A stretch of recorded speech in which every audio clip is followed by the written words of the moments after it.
The scariest part about episode 8 is not that the man in yellow may have lied, it's that he may have told the truth. For 4 seasons, everyone in this town has been searching for one thing, a way out. And now, out of nowhere, the most dangerous entity in this entire story looks Tabitha in the eyes and says the words nobody expected to hear. The exit is real. But think about that for a second. Why now? Why would the creature that has spent years trapping people, breaking them, and feeding on their fear suddenly offer hope? That's the part nobody is talking about. Because if the exit is real, then everything changes. And I think episode 8 just revealed something terrifying. The man in yellow doesn't want to stop them from escaping. I think he wants them to get as close to freedom as possible. And that means the real trap hasn't even started yet. The moment he told Tabitha about the bones, the entire game changed. Not because he gave her hope, but because he gave her a choice. And in this town, choices are never free. So here's the theory. The bones really are the key to escaping. But digging them up might be exactly what the man in yellow wants. And once I explain why, you'll see episode 8 in a completely different way. Let's break this down. The first thing we need to talk about is the conversation inside that RV, because that scene felt different from everything we've seen before. Usually, when this entity appears, it plays games. It manipulates, it hides, it twists the truth. But this time, it was calm, direct, almost honest. That should scare you. Because when monsters stop hiding, it usually means they don't need to anymore.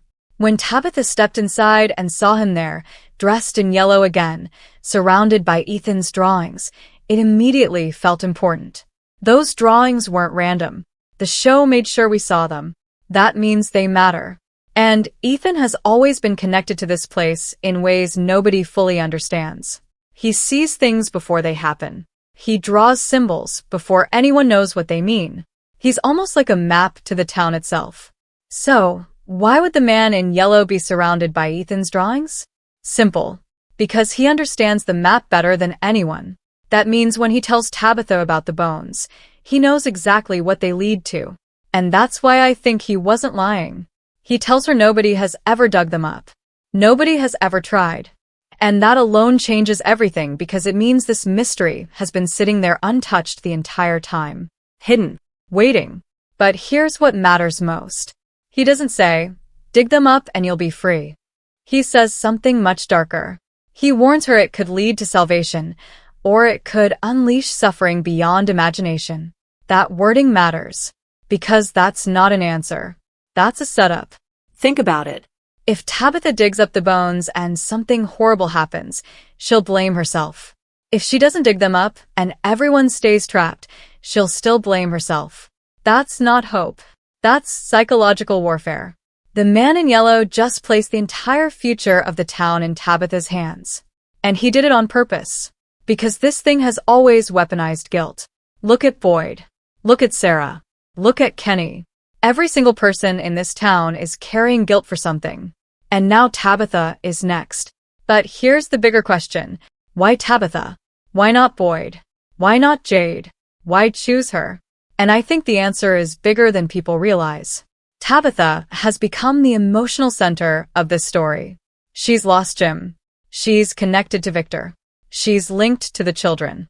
And most importantly, she still believes there's a reason for all of this. That makes her dangerous. Because hope is dangerous in this place. And the man in yellow knows it. That's why he approached her now, at her weakest point. She's grieving. She's desperate. And desperate people make reckless choices.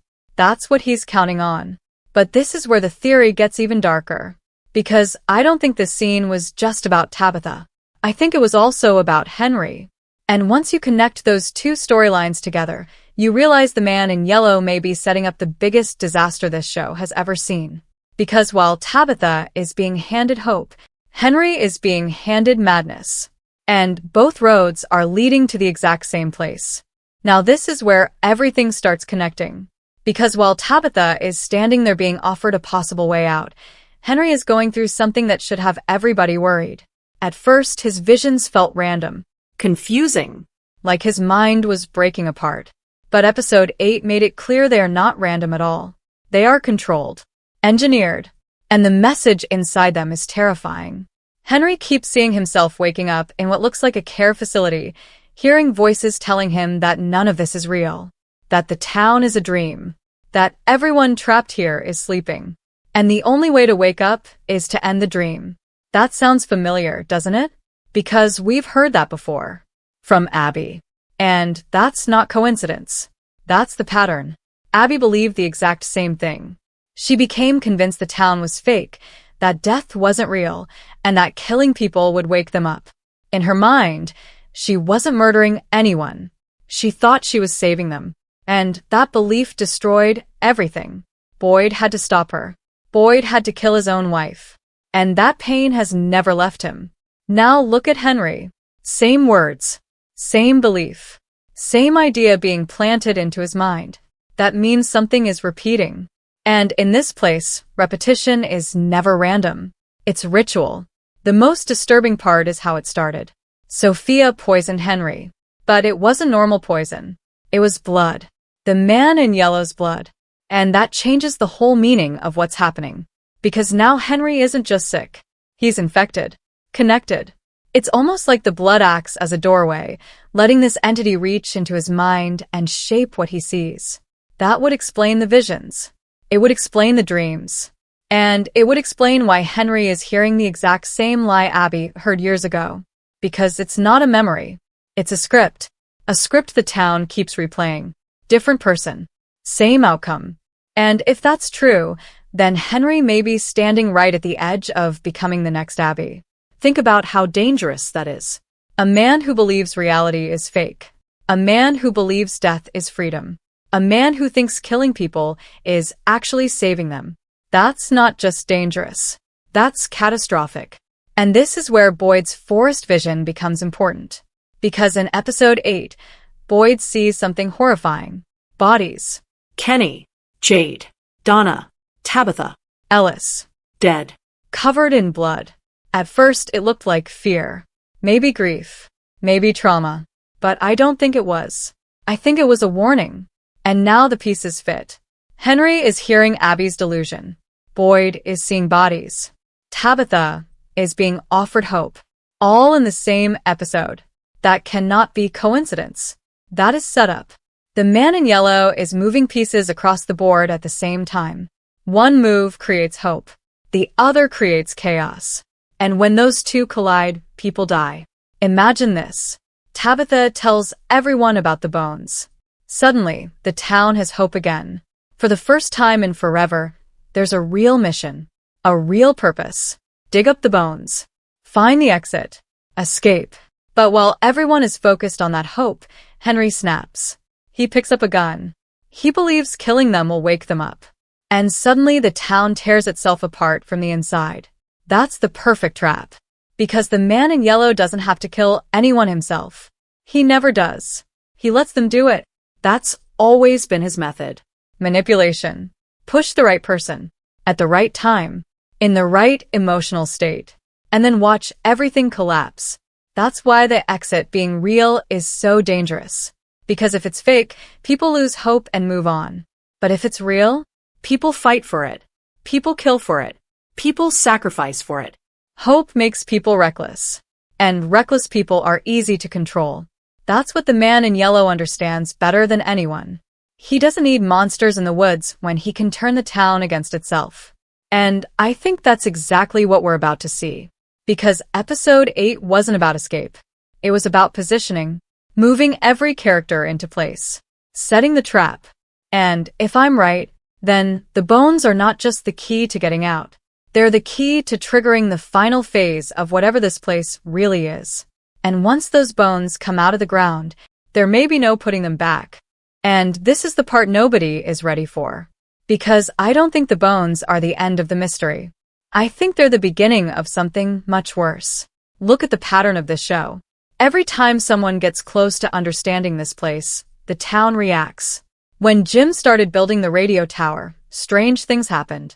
When Jade started connecting symbols, the visions got stronger. When Tabitha got close to the children, the entire story shifted. It's almost like this place defends itself. Like it's alive. Like it knows when people are getting too close. And if that's true, then the bones are not just buried remains. They're part of the foundation. Think about what the man in yellow actually said. He didn't say the bones open the door. He said digging them up opens the door. That's different. That means the act itself matters, not just the bones. And that changes everything. Because what if digging them up is some kind of ritual? What if the bones are sealing something underneath? What if the door isn't an exit for the people trapped in the town? What if it's an entrance for something else? That would explain why he seemed so calm, why he wasn't afraid, why he practically handed Tabitha the information. Because if the bones are part of a lock, then opening that lock might free something far worse than the monsters outside. And suddenly his whole plan makes sense. He doesn't care if Tabitha escapes. He cares about the door opening. That's the real objective. And I think Ethan's drawings prove it. Go back and think about those pictures. Ethan has always been seeing pieces of the truth before everyone else. But what if his drawings aren't predictions? What if they're memories? Not Ethan's memories. The town's. Like the place itself is speaking through him, showing fragments of what happened before. And if the man in yellow covered that RV in Ethan's drawings, maybe that was his way of saying something. Maybe he's showing us that everything Ethan has seen has already happened before. This cycle has repeated. Over and over. Different people. Same trap. Same false hope. Same ending. That would explain Victor. Why he survived. Why he remembers so much. Victor may be the only person who has lived through one full cycle. And maybe that's why the town kept him alive. Not to save him. To remember. Because every cycle needs someone to carry the story forward.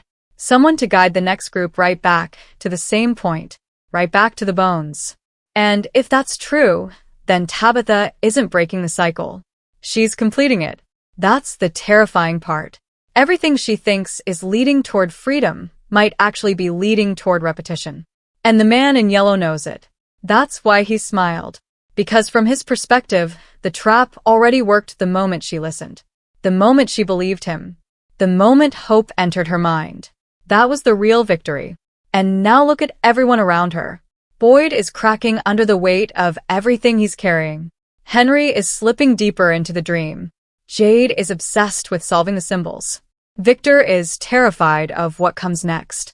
And Tabitha is standing in the center of all of it with the most dangerous information in the town. That's explosive. One decision changes everything. If she tells them, panic spreads. If she hides it, guilt destroys her. If she digs, the door opens. If she waits, Henry may snap first. Every path leads to disaster. And that's exactly how the man in yellow designed it. No matter what happens next, he wins. That's why I believe the exit is real. Not because this story is finally giving us hope, but because real hope hurts more when it's taken away. That's the cruelest thing this show can do. Let them see the door. Let them touch it. Let them believe. And then destroy everything. And if episode 8 really confirmed the exit is real, then I think the finale won't be about escaping. It'll be about learning what's waiting on the other side. And I have a feeling nobody is going to like that answer. There's one last thing that makes this whole situation even more unsettling. Because if the man in yellow is right, if the exit really is real, then the biggest question isn't how to escape. It's why now? Why reveal it after all this time? Why not earlier? Why not when people were at their strongest? And the answer may be the most disturbing part of this entire theory. Because hope only works when people are desperate enough to risk everything for it. And this town has finally reached that point. Every single character is fractured now. Boyd is carrying guilt he can barely survive. Tabitha has lost everything she was holding on to. Jade is so deep into the symbols that he can't see anything else. Henry is one step away from fully breaking. And Victor is no longer just surviving the town. He's remembering it. All of them are in the exact emotional state needed for one thing to work. A final push. That's what the man in yellow is doing. Not stopping them. Positioning them. Because the moment someone believes they are finally close to escaping, they stop thinking like survivors. They start thinking like victims who are owed freedom. And that mindset is dangerous here. Extremely dangerous. Now go back to that RV scene again. The silence. The calm tone. The way he explained everything like it was just information. Not a threat. Not a warning. Just truth. That is not how this entity behaves normally. Which means this version of him is different. More controlled. More intentional. Almost like he's no longer experimenting. He's executing something. And Tabitha is the trigger. Because she is the one person who still believes there is meaning behind all of this. She still believes the town is trying to tell her something. She still believes the suffering has a purpose. That belief is exactly what makes her dangerous and useful. Because once she acts on it, everything else follows. And that brings us back to the bones. The center of everything. The one detail everyone keeps circling around but nobody fully understands. If they are truly the key to the exit, then this entire story has been leading to a single moment, digging them up. But if that act is also what opens something deeper, then the real question becomes brutal. What matters more? Freedom or control over what gets released? Because there is no version of this where the man in yellow doesn't benefit. If they don't dig, the town stays trapped in fear and confusion. If they do dig, they activate something they don't understand. And either way, the cycle continues. That's the pattern this place has never broken. Not once. Every solution has always been part of the problem. Every answer has led to another layer of suffering. And that's why I don't think this is just about escape anymore. I think it's about something feeding on the process itself. Not the outcome, the attempt. The moment people believe they are about to win, that is when everything collapses. And now look at where we are. A town full of broken people. A possible exit finally revealed. A decision that will divide everyone. And a single entity watching it all unfold without interference. Because it doesn't need to interfere. It only needs to wait. And when you step back and see the full picture, one thing becomes clear. The man in yellow didn't confirm the exit is real to give hope. He confirmed it to measure what hope does when it finally arrives. And that might be the most important experiment this town has ever seen. So, if the bones are dug up, it won't just be a discovery. It will be a reaction test. A trigger. A breaking point. And whatever is waiting on the other side of that door may not be the thing they've been trying to escape from. It may be the reason they were never allowed to leave in the first place. And that's why the real question isn't whether the exit is real. It's whether anyone should be allowed to reach it at all.